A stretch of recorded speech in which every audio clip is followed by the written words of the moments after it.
Okay, so welcome back. Okay, I think ये मेरी first video है. Yeah, let's start. तो सिंपल सी बात ये है कि YouTube पे जाके मेरे को दिखी वीडियो ये 7 disturbing theories behind your favorite cartoon.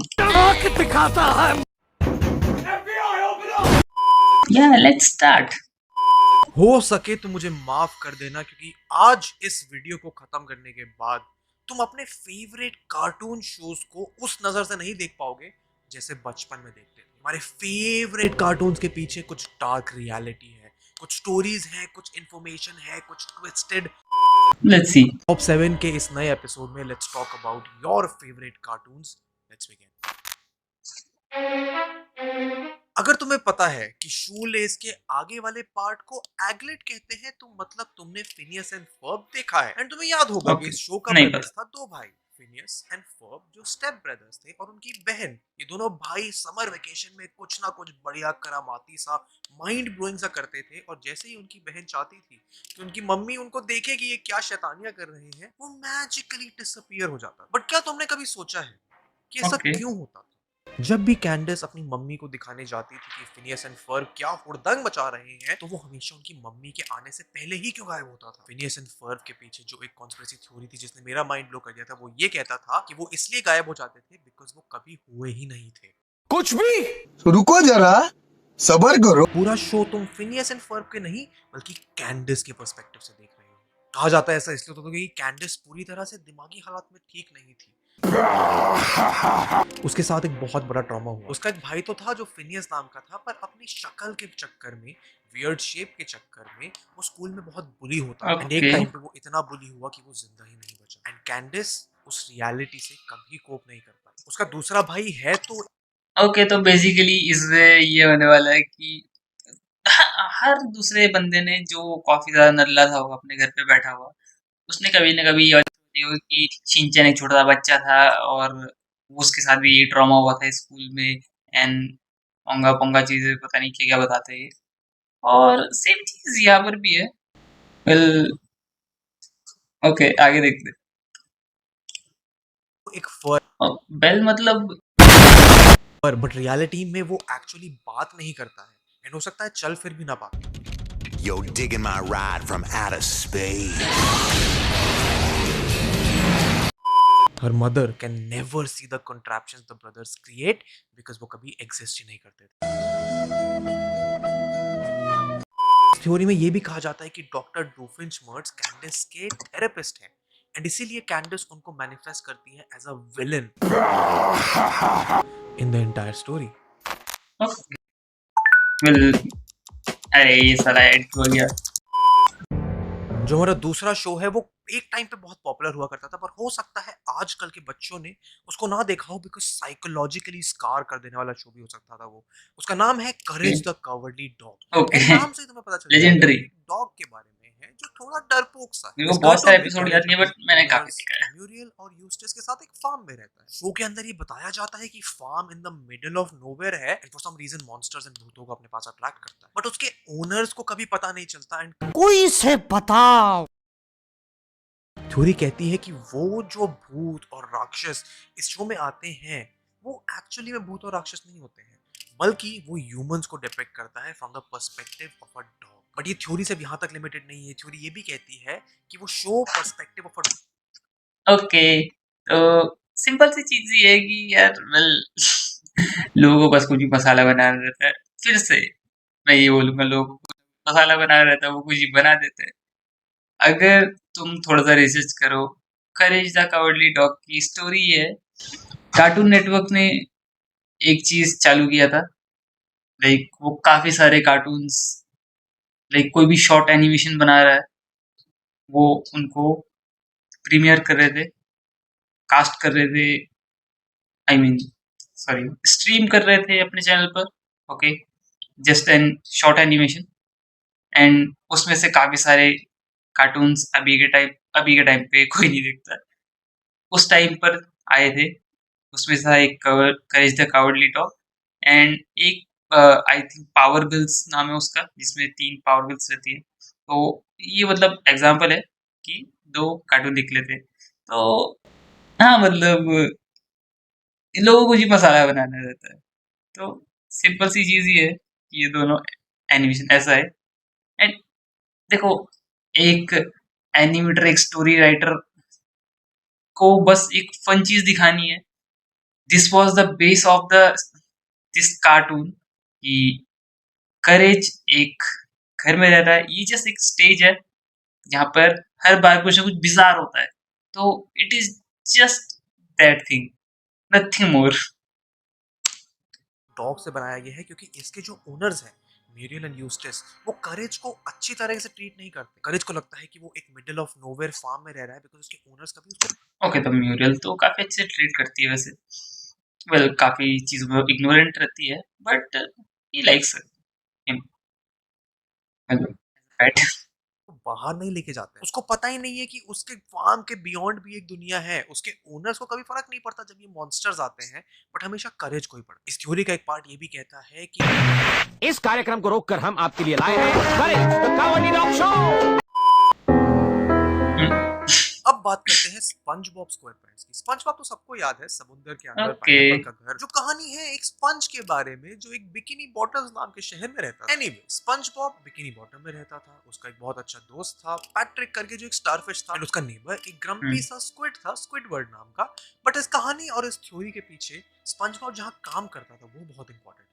Sponge Bob एक शेफ था एक रेस्टोरेंट में जिसका नाम था क्रस्टी क्रैब, एंड उसके मालिक थे मिस्टर क्रैब। ये रेस्टोरेंट रन करते थे मिस्टर ओके, क्रैब, जो दिखाए गए हैं शो में बहुत ही ग्रीडी और पैसे के पागल। He is obsessed with making profits and would not stop at anything if it Krabby meant कि वो पैटीज। बहुत पैसा कमा सकते हैं। शो में एक और इंपॉर्टेंट कैरेक्टर है जिसका नाम है प्लैंकटन, जो मिस्टर क्रैब का ओके, राइवल था, एंड वो अपनी पूरी जिंदगी में बस एक चीज चाहता था, secret Krabby Patty, mister Krabs की रेसिपी। क्रैबी पैटी का फॉर्मूला जान। ये थ्योरी पढ़ने के बाद जो कहती है कि मिस्टर क्रैब्स इन्वॉल्व्ड हैं एक सिनिस्टर स्कीम में जहाँ पे वो कैप्चर करते हैं ओशियन में अपने शहर के आसपास रहने वाले फेलो क्रैब्स को, और वो है सीक्रेट इंग्रेडिएंट उनकी क्रैबी पैटी का। उनके हजारों लाखों कस्टमर्स एंड स्पंजबॉब जो उनका खुद का शेफ है, they are oblivious behind the secret ingredients. वो बस ये कहते हैं कि क्रैबी पैटी का सीक्रेट फॉर्मूला इसको बहुत टेस्टी बना देता है, बट वो सीक्रेट क्या है वो किसी को नहीं पता। अगर तुम्हें लग रहा है ना कि ये क्या बकवास कर रहा हूं मैं, तो ये थ्योरी के पीछे एक बहुत ही सब्सटैंशियल प्रूफ है कि पूरे बिकिनी बॉटम में सिर्फ दो क्रैब्स हैं, मिस्टर क्रैब्स और उनकी माँ क्रैब्स। इनफैक्ट मिस्टर क्रैब्स की बेटी खुद एक क्रैब नहीं है बल्कि एक व्हेल है। क्या मानना है तुम्हारा? Okay, brother, Well, oh SpongeBob brother. isn't the only cartoon where cannibalism is being hidden under plain sight. Lion King तो तुमको याद होगा। Do you remember how या Mufasa dies? Scar जो मुफासा का भाई था वो नहीं चाहता था कि सिम्बा आगे जाके राजा बने। वो हाइनास के साथ मिलके एक स्टैम्पीड का प्लान बनाता है जहाँ पे सिम्बा कुचल दिया जाएगा। वो सिम्बा को तो कैसे कैसे करके बचा लेता है, बट जब खुद निकलने की बात आती है तो स्कार आके मुफासा को मरने के लिए छोड़ देता है। एंड ये थ्योरी कहती है कि scar is not just guilty of killing his brother but also something more sinister than that. Mufasa के मर जाने के बाद हमें नहीं पता चलता कि उसकी बॉडी के साथ क्या हुआ है। एंड ये थ्योरी ये कहती है कि हाइनास भी ओके, लायंस को नहीं खाते। इनफैक्ट कोई और जानवर लायंस को नहीं खाता है except lines. Cut to the scene where Scar is playing with a skull. But ये किसका स्कल है, कहाँ से आया? एंड अगर तुमको पता है कि एक लायन का स्कल कैसा दिखता है, तो स्कार जिस स्कल से खेल रहा है वो बहुत सिमिलर है। एंड इस पूरी कहानी में अभी तक सिर्फ एक ही शेर है जो मरा था। So what does this mean? कि ओके, स्कार ने पहले अपने भाई को मारा, फिर उसको खाया, फिर उसका skull well that might as a be symbol of little betrayal रख लिया। रिलेटेबल। मेरे क्या साथ पता, साथ तुम्हारी भी बचपन में वन ऑफ द फेवरेट क्या पता बिहाइंड द स्टोरी, क्या पता स्टोरी राइटर ने इतना दिमाग लगाया हो कि हम ऐसा करेंगे।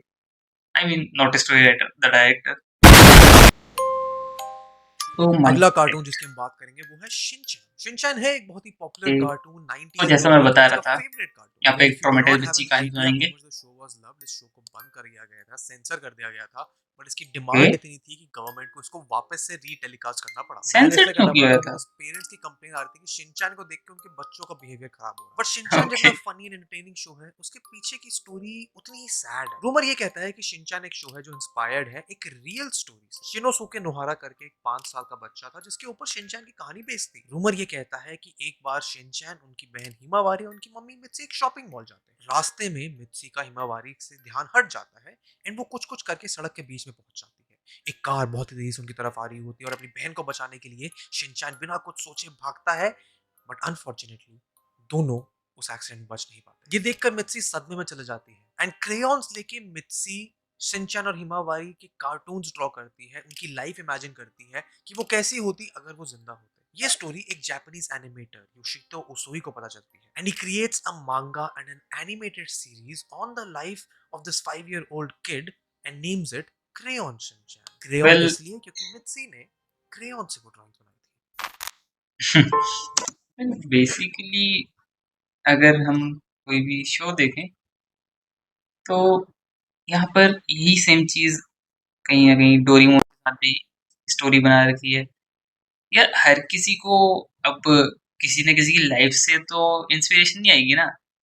अब कोई सोच रहा है कि एलियन का है, मेरे को नहीं पता है कि नहीं है, तो वो थोड़ा कहीं से का वो कर रहे हैं कि हाँ भाई किसी के साथ हुआ था, उसके बाद यहाँ किसी को पता ही नहीं है, और उसके बाद एक राइटर को ही पता लग रहा है वो, जो कि उसको अच्छे से रिप्रेजेंट कर सकता है, और उस राइटर को पता चलने के बाद वो राइटर उसकी कहानी बना देता है, जो कि मस्त फेमस हो रही है। The next day. अभी बात होने वाली है टॉम एंड जेरी की। आई देखते हैं इसमें क्या स्टोरी है, लेट्स सी। की तरह ये एक बहुत ही फेमस कार्टून है टॉम एंड जेरी। बहुत फेमस है, बहुत बिलीवर्ड है, बट अनफॉर्चुनेटली मैं आज वो भी तुम्हारे लिए थोड़ा सा रुइन करूंगा। उसका तो इनफैक्ट एक शॉर्ट एपिसोड रियल में बना था जिसका ओके। नाम था ब्लू कैट ब्लूज। एपिसोड में था कि टॉम को एक फीमेल कैट पसंद आती है और वो अपनी लाइफ में जो कर सकता था वो करता है उसको पाने के लिए। वो फ्लावर्स लेता है उसके लिए, परफ्यूम्स लेता है, अपनी सारी सेविंग खर्च करके एक डायमंड रिंग लेता है। इनफैक्ट वो अपने आप तक को बेच लेता है उस कैट के लिए गाड़ी लेने के लिए। बट जो कुछ भी टॉम करता था, every time he used to do something for her, कोई और बिल्ला उससे बेटर गिफ्ट लाके, सिमिलर बेटर गिफ्ट लाके उस कैट को दे देता था। एट द एंड वो बिल्ली उस दूसरे बिल्ले के साथ चली जाती है एंड टॉम जीने की इच्छा ही छोड़ देता है। इस बीच में जेरी, जो टॉम का राइवल है, एनिमी है, फ्रेनेमी है, वो देखता है टॉम को ट्रेन की एक पटरी पर बैठा हुआ। उस टाइम जेरी अपने बारे में सोचता है और अपने आपको बहुत ही लकी पाता है कि जिससे वो प्यार करता है वो भी उसको इतना ही प्यार करती है कि किसी और से इंप्रेस होकर उसको छोड़ के नहीं जाएगी। बट टू सरप्राइज, तभी जिसको वो प्यार करता था वो भी किसी दूसरे चूहे के साथ भाग जाती है, जेरी को अकेला छोड़ के। एंड तब जेरी भी उदास होके टॉम को उस सेम ट्रेन ट्रैक पर ज्वाइन कर लेता है।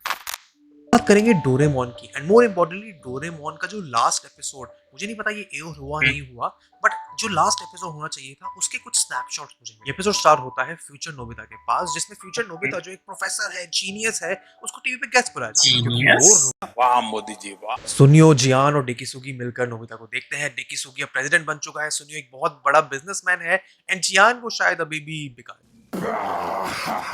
अचानक से डोरेमोन की बात छिड़ती है और डेकिसुगी तब बताता है कि नोबिता और डोरेमोन के बीच में अंत में ऐसा क्या हुआ कि नोबिता जो एक डम बच्चा था आज इतना बड़ा रोबोट साइंटिस्ट बन गया। एक दिन नोबिता वही रोज जियान सुनियो से पिटकर अपने घर आता है डोरेमोन से वो नया गैजेट मांगने, बट वो डोरेमोन से बात करने की कोशिश तो करता है बट डोरेमोन जवाब नहीं देता। கன்சி வெட்டும் நேரத்திலே உலகம் தன்னை நான் மாற்றுவேன்। क्या? डोरेमी नोबिता को बताती है कि डोरेमोन की आई नो बैटरी क्या खत्म होने हो वाला है। चुकी है, वो तभी वापस आएगा जब उसकी बैटरी को रिप्लेस करा जाएगा। बट डोरेमी की कंपैरिजन में डोरेमोन एक पुराना रोबोट था, उसके कान भी नहीं थे। उन कान के बीच में जो मेमोरी सर्किट होता है, अगर बैटरी इसको रिप्लेस करा जाएगा तो उसकी सारी मेमोरी चली जाएगी, जिसका मतलब ये है कि डोरेमोन नोबिता को और उसके सारे एडवेंचर्स को भूल जाएगा। एंड जिस टाइम पे डोरेमोन है उस टाइम पे ऐसी कोई टेक्नोलॉजी भी नहीं थी। कोई से बताओ। यस, वीडियो को मजे की तरह लो। मैंने भी कुछ रिसर्च नहीं की, मैं करने भी नहीं वाला। फैक्ट को समझो, स्टोरी समझो, जो समझना समझो, बस अंधा ट्रस्ट मत करो, बस एंटरटेनमेंट की तरह लो। बाकी last two was good and I hope we will do this more, so stay tuned.